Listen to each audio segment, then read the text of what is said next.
Hey guys, this side is Pratosha Verma. I hope आप सब अच्छे होंगे।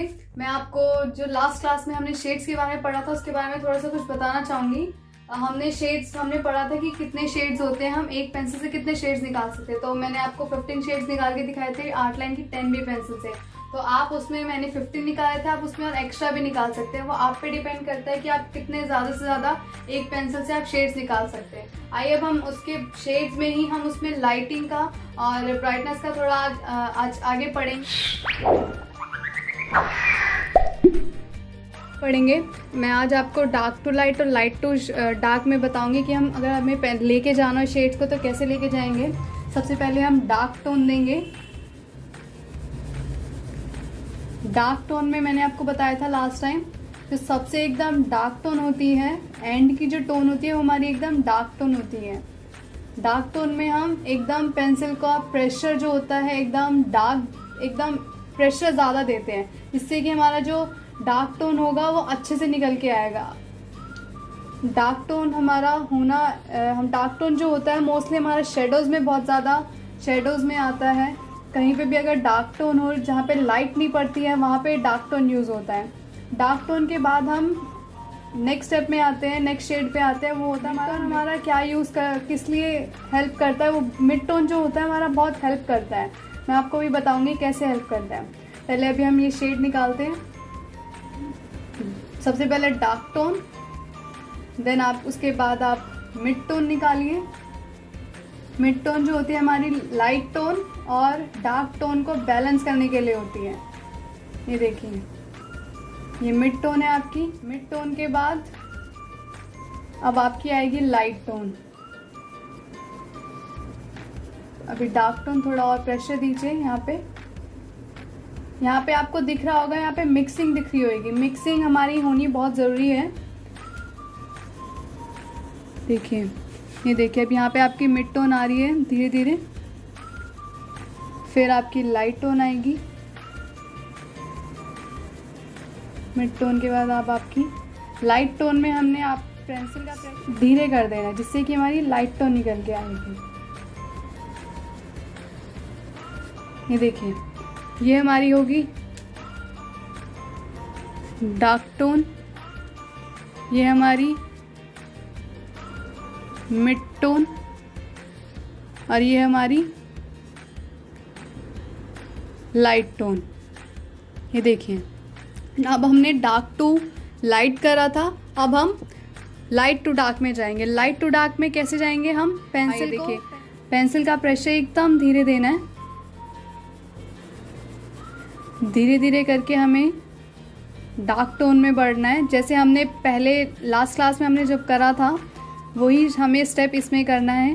सबसे पहले लाइट चलाना है पेंसिल को, उसके बाद धीरे धीरे हमें पेंसिल को डार्क करना है। धीरे धीरे करते जाना है आपको, कोई जल्दी नहीं करनी है, आराम आराम से करना है पेंसिल को। अब आपकी मिड टोन आएगी। देखिए, मिड टोन में प्रेशर थोड़ा पेंसिल का थोड़ा हल्का सा ज़्यादा करना है। लाइट टोन के अकॉर्डिंग हमें थोड़ा सा कम देना है। ये देखिए, अब हमें डार्क टोन में पेंसिल और थोड़ी पेंसिल का जो हमारा ग्रेफाइट होता है थोड़ा और इसको डार्क देना है। डार्क के लिए पेंसिल का प्रेशर थोड़ा ज़्यादा करना है। मोस्टली हमें प्रॉब्लम आ जाती है लाइट टू डार्क करने में, क्योंकि लाइट टू डार्क करना तो बहुत इजी नहीं होता, बल्कि हमारा जो डार्क टू लाइट होता है, क्योंकि डार्क टोन तो हर कोई कर देता है। पेंसिल को बस ऐसे नॉर्मल हम घिस देते हैं और वो डार्क टोन निकाल लेते हैं, लेकिन डार्क टोन हमें वैसे नहीं निकालना है। हमें धीरे धीरे करके डार्क टोन लेके आना है, जिससे कि हमारी उस डार्क टोन में भी स्मूथनेस आएगी। ये देखिए, अब आपकी डार्क टोन आ रही है। डार्क टोन के बाद मिड टोन के बाद आपकी लाइट टोन आ रही है। ये देखिए, अब आपको फ़र्क दिख रहा होगा। हमारी इसमें कोई भी आपको लाइन ऐसी नहीं दिख रही होगी जो आंखों में चुभ रही हो, सिवाय इसके ये वाली लाइन के और ये वाली लाइन के, बिकॉज हमने यहाँ से स्टार्ट करा था। अब अगर हम चाहें यहाँ से अगर हम मर्ज कर देंगे तो वो मिड टोन में आ जाएगा, लेकिन हमने मिड टोन तो वहाँ पे निकाल ली थी, तो इसलिए हम मिड टोन अब दोबारा नहीं देंगे। हम डार्क टोन अभी थोड़ा और प्रेशर डार्क टोन अभी और देंगे, क्योंकि यहाँ पे डार्क टोन अभी अच्छे से नहीं हुआ। ये देखिए अब डार्क टोन हुआ है हमारा। उसके बाद मिड टोन, ये हमारा लाइट टोन, ये हमारी मिड टोन, और ये हमारी डार्क टोन। ये देखिए आपको लगा होगा, देखिए हमने स्टेप वैसे ही करा है, पेंसिल का प्रेशर वैसे ही चलाया है जैसे मैंने लाइट टू डार्क में करा था, लाइट टू डार्क में और डार्क टू लाइट में करा। लेकिन हमें पेंसिल का पता होना चाहिए कहाँ पे हमें पेंसिल का प्रेशर कौन सी टोन में ज़्यादा देना है, कौन सी टोन में कब देना है। अब मैं आपको बताती हूँ डार्क टोन और मिड टोन का जो और लाइट टोन का जो कॉम्बिनेशन होता है वो कैसे होता है, करके दिखाती हूँ। ये हमारी डार्क टोन है, ठीक है, ये डार्क टोन दिया हमने। इसके बाद हम एकदम लाइट टोन देंगे।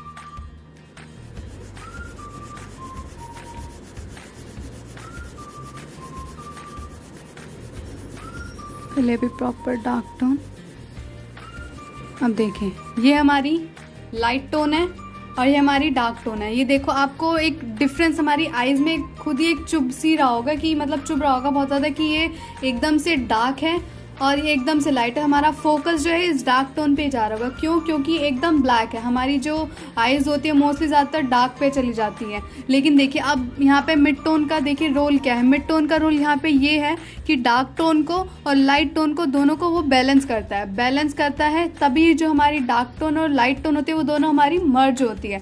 मर्ज कैसे होती है? देखो हम जो हमारी जो लाइन होती है जहाँ पे हमने डार्क टोन छोड़ा था, धीरे धीरे करते हैं, धीरे धीरे प्रेशर देते हैं पेंसिल का, वहीं से हम मिड टोन निकालते हैं। देखिए अब धीरे धीरे करके जब हम मिड टोन निकालेंगे तो हमारी जो टोन थी वो देखिए अब बैलेंस हो जाएगा। ये देखिए आपको बैलेंस दिख रहा होगा लाइट टोन में और इसमें फ़र्क दिख रहा होगा। ये देखिए अब आपकी जो आईज़ थी, आईज़ के सामने वो ऐसे चुभ रहा था, लेकिन अब ऐसे आपको नहीं दिल लग रहा हो, क्योंकि ये तीनों जो चीज़ हैं तीनों का ही रोल बहुत ज़्यादा इम्पॉर्टेंट है, डार्क टोन, मिड टोन और लाइट टोन का। क्योंकि अगर हम जैसे कहीं पे लाइट आ रही है, लाइट अगर सपोज़ करिए अगर लाइट आपकी राइट साइड से आ रही है तो आपका जो ये वाला पोर्शन है, ये पोर्शन है, ये पोर्शन अगर लाइट आपकी यहाँ से पड़ रही है, ठीक है, लाइट अगर यहाँ से पड़ रही है तो आपका ये पोर्शन डार्क हो जाएगा और यहाँ पे आपकी शैडो आएगी, ऑब्जेक्ट की शैडो आएगी, ठीक है, यहाँ शैडो आएगी और डार्क टोन आएगी और डार्क टोन के पास ही हमारी मिड टोन आएगी। यहाँ पे हमारी मिड टोन आएगी। मिड टोन जहाँ पे डार्क टोन होएगी वहीं पे हमारी मिड टोन का रोल होगा, क्योंकि अगर डार्क टोन ही हम देंगे, मिड टोन नहीं देंगे तो वो डार्क टोन बहुत अजीब ऑकवर्ड लगता है बहुत ज़्यादा। तो हमें डार्क टोन के साथ मिड टोन भी देना है। कहीं पे भी अगर आप डार्क टोन देते हैं तो मिड टोन ज़रूर दीजिए। देन इसके बाद मिड टोन के बाद आती है हमारी लाइट टोन। लाइट टोन जो आपको ये वाली बताई थी मैंने, लाइट टोन, ठीक है, यहाँ पर आपकी लाइट टोन आ जाएगी, ठीक है।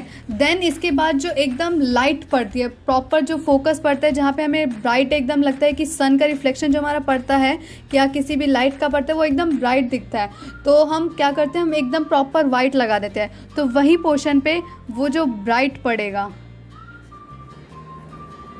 वो जो ब्राइट पोर्शन जो पड़ेगा वो एकदम हमारा वहाँ पे वाइट आएगा। उस पोर्शन में हम उस शेड में एकदम प्रॉपर लाइट शेड देंगे जो हमने क्लास में लास्ट क्लास में जो हमने पढ़ा था। सो सबसे पहला जो शेड था देखिए, जिसमें मैंने ये बॉक्स ब्लैंक छोड़ा था। क्यों ब्लैंक छोड़ा था? क्योंकि जब भी हमारी लाइट पड़ती है तो हमें वो चीज़ हमें लाइट प्रॉपर छोड़ना पड़ता है, शेड छोड़ना पड़ता है। उसके साथ हमें ये जो टोन होती है, ये वाली टोन देनी होती है, जिससे कि वो चीज़ मर्ज हो जाएगा। मर्ज हो जाता है तो वो आईज में हमारा प्रॉपर रिफ्लेक्शन आता है। रिफ्लेक्शन आने की वजह से वो शेडो भी, वो जो हम जब प्रॉपर एक ऑब्जेक्ट बनाते हैं, ऑब्जेक्ट जब बनता है, जैसे मैं आपको एक सर्कल में बता के दिखाती हूँ। ये देखिए अगर ये कोई भी ये ऑब्जेक्ट है, ठीक है, मैं आपको नॉर्मल शेड करके दिखाती हूँ। ये देखिए, सबसे पहले हम पेंसिल को एकदम लाइट ही चलाएंगे।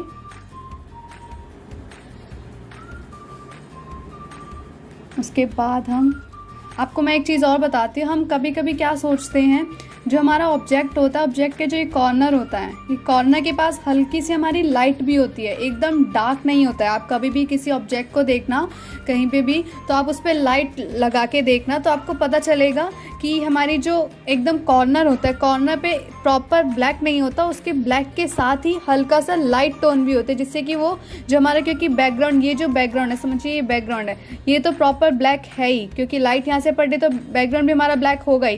तो अगर ये भी चीज़, अगर हमारा कॉर्नर अगर ये भी ब्लैक होगा तो ये पूरी चीज़ मर्ज हो जाएगी, तो अब आपका ऑब्जेक्ट नहीं दिखेगा। तो आप फोकस करना। तो ये जो चीज़ होती है ना, हमारी एंड का हमारा पोर्शन जो होता है, एकदम लाइट ज़रूर पड़ती है उस पर। फिर उसके बाद हमारी डार्क टोन आती है। ये देखिए, अभी मैं आपको ये करके दिखाती हूँ। सबसे पहले पेंसिल को वैसे ही चलाएंगे, धीरे धीरे करके डार्क टोन। गाइस देखिए, हमने ये ऑब्जेक्ट बनाया, ठीक है, ये ओवल बनाया। इस ओवल में देखिए आपको ये डिफरेंस दिख रहा होगा टोन्स का। मैंने यहाँ पे एकदम डार्क टोन दी है। डार्क टोन के बाद आपको जो बताया था, ये पोर्शन मैंने लाइट छोड़ा है। क्यों छोड़ा है? क्योंकि अगर मैं ये बेस में, अगर मैंने डार्क टोन दिया, क्योंकि बेस जब भी हम बनाते हैं, बेस में हमारा डार्क टोन ही आता है, तभी वो डेप्थ वाली फीलिंग आती है, ठीक है। तो मैंने ये डार्क टोन दिया यहाँ पे, तो इसके साथ ही मैंने यहाँ पे लाइट टोन दी है। लाइट टोन इसलिए दिए क्योंकि इन दोनों के बीच का जो बैलेंस है वो बैलेंस दिखे। इसके बाद फिर मैंने यहाँ पे डार्क टोन के बाद यहाँ पे मिड टोन दिया है। ये जो आपको मिड टोन दिख रही है, मिड टोन के बाद लाइट टोन दिया है, ठीक है। यहाँ पे मैंने लाइट टोन दी है और यहाँ पे भी लाइट टोन दिया है। इसके बाद मैंने यहाँ पे वाइट छोड़ दिया। क्यों छोड़ दिया? क्योंकि यहाँ से लाइट पड़ रही है, यहाँ से लाइट पड़ रही है, और ये चीज़ हमारा डार्क है, ये चीज़ हमारी लाइट है, ठीक है। तो यहाँ से लाइट पड़ रही है, तो ये पोर्शन हमारा एकदम लाइट है। और इसके साथ ही अगर लाइट हमारी जब भी हम छोड़ते हैं तो हमें प्रॉपर वाइट छोड़ देना है, ठीक है। उसके बाद हमें जो शीट होती है, शीट पे हम लाइट शेड करते हैं, लाइट के बाद हमें हल्का सा मिड टोन भी देना होता है लाइट के साथ, बिकॉज हमारी जो आपकी जो रिफ्लेक्शन जो पड़ती है, आपकी जो टोन होती है, वो प्रॉपर दिखती है, शाइनिंग एकदम अच्छे से दिखती है अगर आप ये वाली टोन डालते हैं। वरना अगर आप ये टोन नहीं डालेंगे तो आपकी शाइनिंग अच्छे से नहीं दिखेगी। देखिए, अगर आप इसको मर्ज कर देते हैं, आप फिंगर से भी आप इसको ऐसे मर्ज कर सकते हैं। मैं देखिए यहाँ पे फिंगर का भी यूज़ कर रही हूँ, आप फिंगर का भी यूज़ कर सकते हैं, कॉटन बड का भी आप यूज़ कर सकते हैं, ठीक है। आई होप आप लोगों को ये वीडियो समझ आएगी। गाइज प्लीज़ आप सब्सक्राइब करेगा, लाइक करेगा। आज हमने जो सीखा आप उसकी प्रैक्टिस करिए अच्छे से, और मैं आपको कल एक नया चैप्टर, नया लेसन सिखाऊंगी, इसी के बारे में नॉलेज दूंगी। तब तक के लिए बाय बाय।